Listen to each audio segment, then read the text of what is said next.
Welcome to the Conscious Marketer Podcast, the place for conscious entrepreneurs, teachers, healers, and authors who want to expand their reach and impact in the world. Join us and meet leading experts where we talk all things conscious marketing, launches, storytelling, and other strategies to help you serve more people. Find us at consciousmarketer.com. Welcome to the show.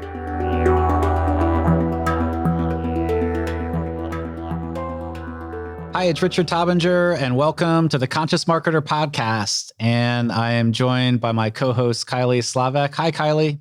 Hey, everybody. And we have an episode today where we're going to be talking about how to capture testimonials. And we work with a lot of creators, and they often come to us and they are asking how to place testimonials, how to get the right testimonials. And we have the resident testimonial guru in the house, Kylie. She's going to walk us through some of the process that she uses to help clients and ourselves to capture testimonials that are good. And testimonials are such an incredible asset because when you capture a testimonial, you can use that testimonial for years. You can use it on sales pages. You can use it in marketing material. You can use it on the back of book covers and all kinds of things. So Kylie, why don't you tell us kind of some of the framework, if you could lay maybe out a framework for how you would go about capturing a great testimonial from a client that you were able to create transformation for. Absolutely. First, I want to just talk about what I consider a testimonial to be in terms of category. It falls under a category that we talk about a lot in marketing, which is social proof. So people don't usually want something unless they can see that it worked for somebody else.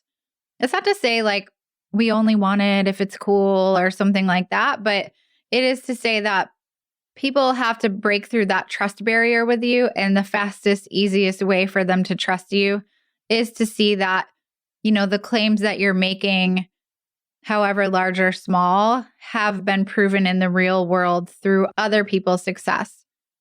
I think that's a really great point to break through the trust barrier. And, I think testimonials are a great way to do that. And I would say also that in terms of testimonials, if you just have one or two testimonials, people are going to question. But if you have like 20 testimonials, people are going to, it's much more believable. Because if you just show one or two, people are like, oh, you had your friend do it. But if you're showing like testimonial after testimonial, especially if they're real time as people are coming through your program, it's like undeniable proof that what you have works. And the other thing about developing that trust on the front end too is people often want to see testimonials from people that are like them. If you're taking somebody that's already famous and then you create results with them, it's a lot less believable than if you're creating a testimonial with somebody that's exactly like the person who's considering buying the program. And so that also increases trust too.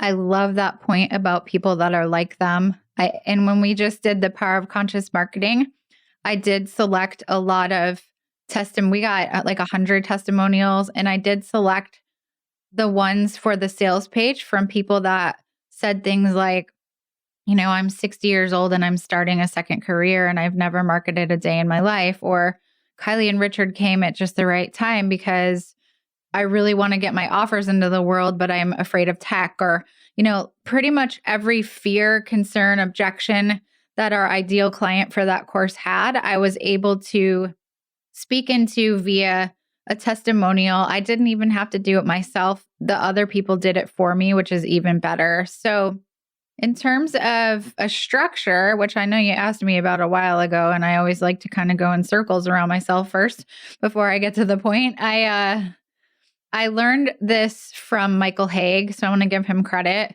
And Michael Haig was a mentor of mine. He's a brilliant, beautiful man, just huge heart. He's a Hollywood studio consultant. He is hired by Will Smith and other big stars that also write screenplays who, they go to him because they are looking for him to find the holes in the story. So they want him to get them a better story. And he based what he taught me about testimonials on what he knows about making stories more emotional. And it was brilliant. I've kind of put my own spin on it through the years, but what he told me was nobody likes a flat before and after. So nobody wants to hear, hey, I was, a single mom and I was starving and I couldn't put food on the table for my kids. And then I met Jenny and now I have $1 million in the bank. It's like, we've all seen those types of testimonials and it's actually kind of gross. It feels like you're kind of using the testimonial instead of telling a story. So what I mean by using, it's like if I post a testimonial like that, I'm trying to force something or I'm trying to brag or I'm trying to show something that isn't believable or true. And so how I would do it is we look at that beginning. So I was a single mom. She was a single mom. She was trying to get food on the table for her kids. She was staying up late at night scrolling through Facebook and she saw this program about becoming a coach and you can make $500 an hour. And so she ended up joining the coaching program, but she then had this struggle, this challenge, this problem. And here's how the program supported her to move through that challenge, that problem. Here's how I supported her. And on the other side of that challenge, here's now the result. So what it does is it makes things more believable by showing that it wasn't just this perfect little, easy little 1, 2, 3, 2 steps, but humans struggle. We struggle every day with certain things. We thrive on overcoming challenges. And so if we only show that before challenge and we don't show the during challenge, then we're not going to believe in the after. The after is going to be boring. It's going to be unbelievable. It's going to be a little silly and ridiculous. And so that's really what I like to show is that arc of experience instead of that straight line. So it's more of a roller coaster or an arc shape than just a simple point A to point B. Yeah, I love that. And I love how you said also each testimonial answers an objection or a pain point. But I love that downward dip. And because even when people start to work with you or whatever you're offering, normally it's not a straight line, straight trajectory. They still have to overcome all the mindsets and inner demons and they have to do the work. And even after they've bought and they started to work with you. So I think highlighting that on the testimonial, sometimes people say, just give an honest review. And that's kind of like an honest review, but it's helping to coach those people what an honest review is, How do you go about helping to set up so that when people are asking for testimonials, they actually create that dip? Like, do you kind of talk them through it or did you give them a sheet or like, what's the process that you use, Kylie? Yeah. So I'll ask them to give me a really detailed sort of episode of what was happening for them before they encountered my work or encountered me. And I'll ask them even to let me know how the problem or challenge that they had was showing up in 4 areas that I like to talk about that people spend money on, which is health, spirituality, wealth or business or career, and relationships. How is this problem or challenge impacting you in these 4 life areas? And I also just ask them, what caused you to buy? Why did you trust me? Why did you trust that this would work for you? Why did you believe that you were going to get results? And then I ask them, after you purchased my program or my offer or whatever it is, what challenges did you experience while going through the material? So a lot of times, people might say, I got overwhelmed or I got this way. So right now in one of our courses that we're teaching, there's some people that are saying they're overwhelmed and we're able to coach them through that. Just take it one piece at a time. Don't try to do all of this. Just take what you need in your business at this time and revisit the material afterwards. So that's how we're supporting them with the challenge that they're having. And what I would really want them to do in a testimonial is to speak into that. I got super overwhelmed. There was a ton of really great material, but I didn't know which part would work for me. I tried to tackle it all head on. But then Richard, Kylie, and the other course participants helped me to focus on one thing at a time. I went out there and I got 10 new clients in a week. So I would just ask them those questions. I would prompt those types of things. And then I would want to really look at what's that after story, what happened after they received that support. Yeah, that's awesome. So you give them a set of questions and kind of talk them through. And I think as they start to provide the details, then the testimonial just kind of comes out. And do you think that audio, video, written? Like, what's the best format to capture the testimonials? I'm a big fan of mixed media because some people are audio learners, some people are visual learners, other people prefer to read. Yep. I will never watch a video testimonial. I'm in the minority. Right. Most people prefer video over written. But if you want to accommodate all the different learning styles that there are out there, it becomes really important to create different types of testimonials. So I encourage video testimonials on a sales page, but I also encourage written because I don't assume everybody's going to click play on those videos. But then I also don't assume people are going to read.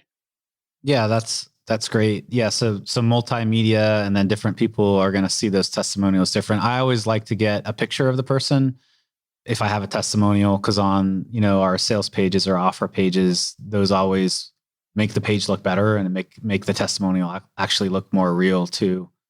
One thing that I've started to do that I can share with everybody is how we kind of create a lot of the pre-launch content and the ads and the emails is we create the offer first. And I always kind of used to say, I work from the offer backwards.